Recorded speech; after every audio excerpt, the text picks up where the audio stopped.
Então vamos embora, galera. Questãozinha da FUVEST. Primeira coisa que eu preciso que vocês entendam aqui, tá bom? Olha só. Ele vem aqui e fala que daqui entra uma água quente. Beleza. E por aqui, perdão, por aqui entra uma água fria e ela sai do outro lado mais quente.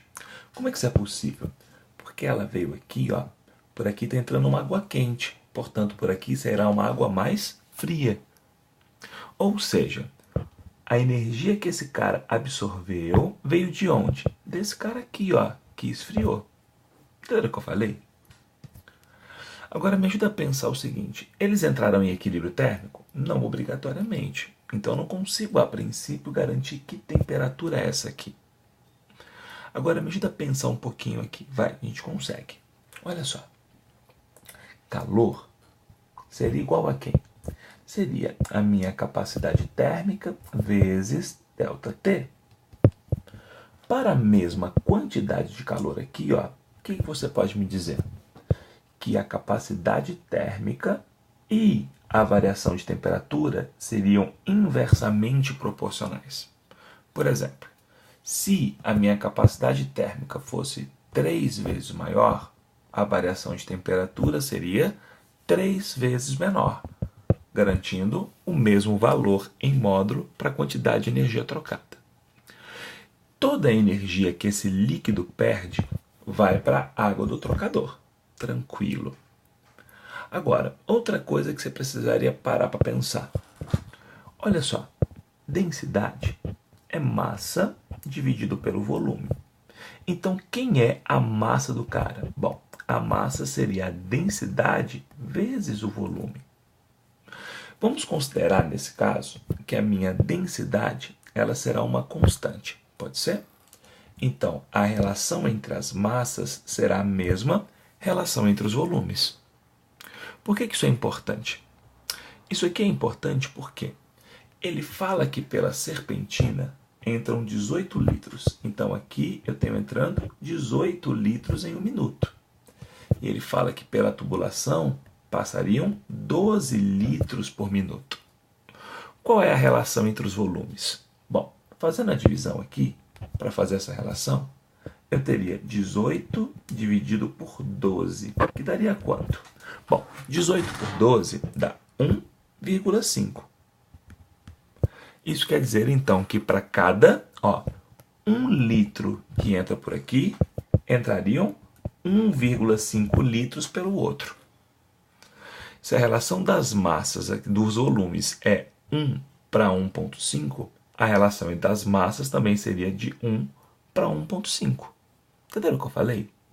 Olha só, a massa de água fria seria 1,5 vezes a massa de água quente, porque o volume de água fria será igual a 1,5 vezes o volume de água quente. Prontinho. Por que essa relação aqui ela é tão importante? Como é que você calcularia a capacidade térmica, galera? A capacidade térmica seria a massa vezes o calor específico. Prontinho. Como estamos tratando de água, então esse calor específico é o mesmo para todo mundo. De tal forma que aquele cara que tem maior massa terá o quê? Maior capacidade térmica.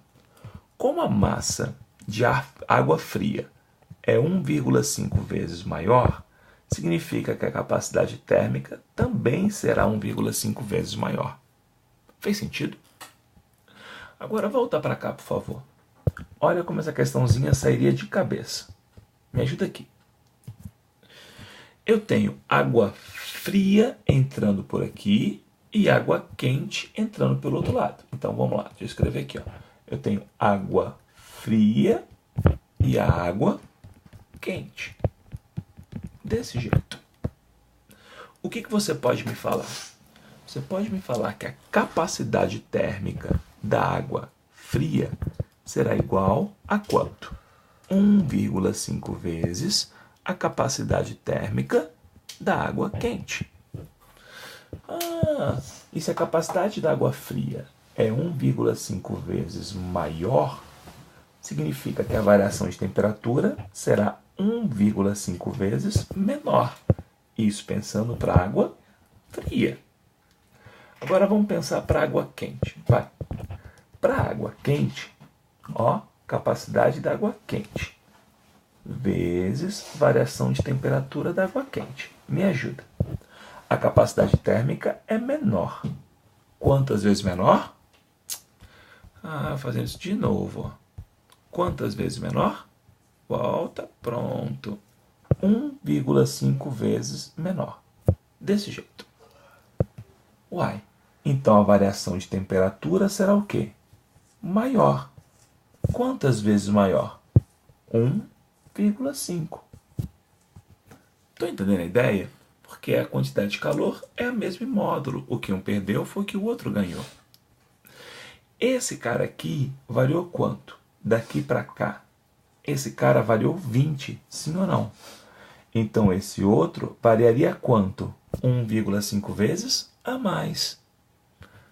Então você poderia me falar o seguinte, ó, o ΔT da água fria e ΔT da água quente são iguais? O ΔT da água quente é maior. Quantas vezes maior? 1,5. Qual foi a mudança de temperatura em módulo da água fria? Bom, a variação de temperatura da água fria foi, ela entrou com 20 e saiu com 40. Então ela mudou 20 vezes 1,5. Será igual à variação de temperatura da água quente. Desse jeito. 1,5 vezes 20 dá quanto? Ora, costuma dar 30. Desse jeito aqui, ó. 30 graus Celsius. Significa que esse cara entrou com 85 e sairá com a temperatura menor. O quanto menor? 30 graus Celsius. 85 menos 30 costuma dar quanto? 55 graus Celsius. Então esse cara sairá com 55 graus Celsius. Gabarito, letra C. Ufa, essa foi longa. Questãozinha da FUVEST. É isso aí, galera. Um grande abraço.